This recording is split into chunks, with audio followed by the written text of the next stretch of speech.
bawang,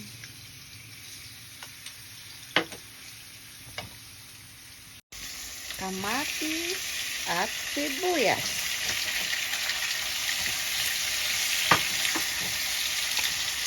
Black beans po.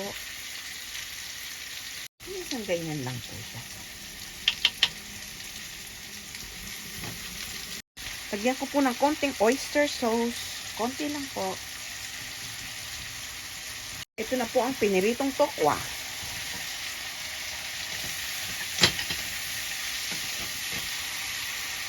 Gara soup po.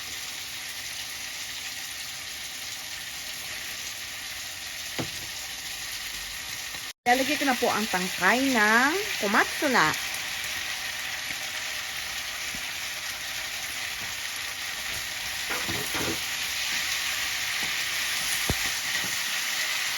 Minix po siya.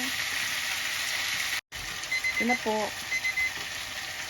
Lalagay ko na po ang huling gulay.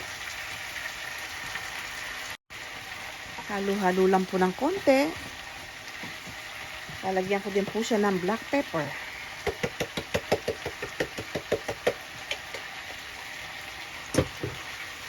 Finish na po to. Konting halo-halo na lang po. Half cook lang po ang gulay niya. Thanks for watching po. Thanks for watching always sa aking mga tsamba-tsambang luto. My version ng tokwa tausi. Thanks for watching po always. Bye-bye.